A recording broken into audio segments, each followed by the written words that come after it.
Hi, welcome to our last new lesson in Chapter 11. This lesson is Lesson 8, and it is about complex fractions. The best thing about complex fractions is that if you know how to divide fractions, then you will have no problem with complex fractions because it's just simply another way of really writing a division problem. A complex fraction, by definition, is a fraction that has one or more fractions in its numerator or denominator. Okay, this is an example of a complex fraction. But every complex fraction can be written in a simpler form. Let me show you.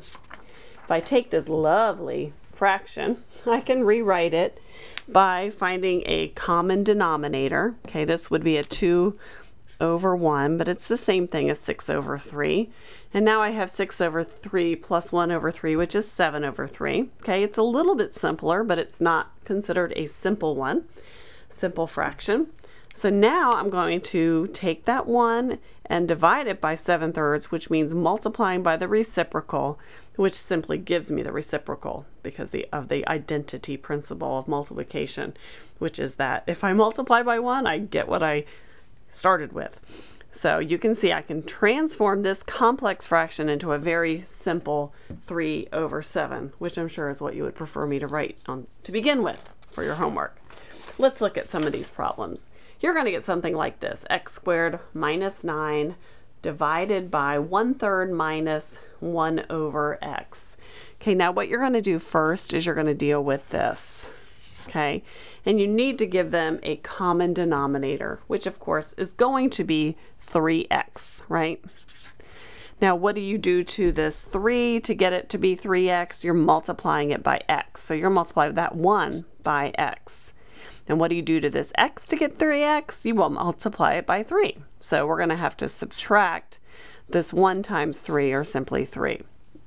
Okay, so now we have x squared minus 9 over x minus 3 divided by 3x. Okay, not super simple yet. Let's go ahead and as we rewrite this problem, let's take this x squared minus 9 and rewrite it. I hope as soon as you see x squared minus 9, you think, oh, it's the difference of squares. I'm so excited. And then you take it and you rewrite it as x plus 3 times x minus 3. Okay, we call it our Florida problem because when we FOIL this, the middle terms drop out and we get that, right? Okay, so we're going to put that over 1, and then we're going to divide it by x minus 3 over 3x, which is the same thing as multiplying by the reciprocal, which is 3x over x minus 3.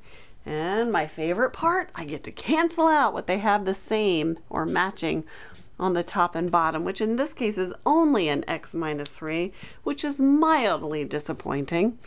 And then I can write my answer as 3x times x plus 3. And yes, you could have written the answer as x plus 3 times 3x, or you could actually multiply it out and get 3x squared plus 9x. But I'm okay if you leave it in this factored form. Let me show you one more problem. And you do have some that look rather frightening, and this perhaps is one of them. Now, this is one where, again, you have to find the common denominator. So I'm going to look at the 1 over x plus 1x squared minus 12 over x cubed, and I'm going to realize that my common denominator is x cubed. So I'm going to write this as x cubed, and I know that I multiplied x times x squared to get it. So I'm going to change this up here, that 1, to x squared. Okay, now to get x squared to be x cubed, I have to multiply this by x. So now I have x squared plus x minus 12 all over x cubed. Okay, now on the bottom I'm going to do the same thing. I'm going to multiply this by x squared, so I'm going to get x squared up top. I'm going to multiply this by x, so I'm going to get x up top, and so I end up with x squared minus x minus 6 all over x cubed. Now I'm going to rewrite this, preferably in a manner that you could see. Okay, so if I have x squared plus x minus 12 divided by x cubed, and I multiply it by the reciprocal of what I have on the bottom here, I end up with that same x cubed up top, x squared minus x minus 6. Okay, now when I'm going to look at this to multiply, remember, I always look at the numerator individually and see if I can factor it. Well, it's a trinomial. I don't see a GCF. I can't take the square root of a negative number or 12, so I know it must be a booger problem. So I just need factors of negative 12 that are going to add up to to x.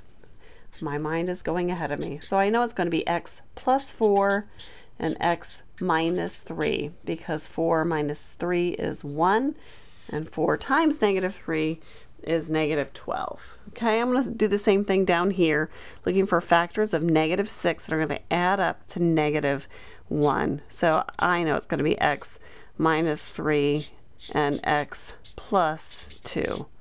Okay, now I get to cancel out the things that match. I can get rid of my x cubed and x cubed. I can get rid of an x minus 3 and an x minus 3, and I end up with my leftovers, x plus 4 divided by x plus 2. Isn't it beautiful? You get it down to something that looks so simple. Now I know what you're thinking. You're saying, Mrs. Dagan gets to use the most beautiful colors. They're like the color of trees. And boy, I'm using pencil. Now, if you would like to use different colors so you can see what you're doing and what changes you're making, that would be okay with me. So have a great day and enjoy your complex fractions.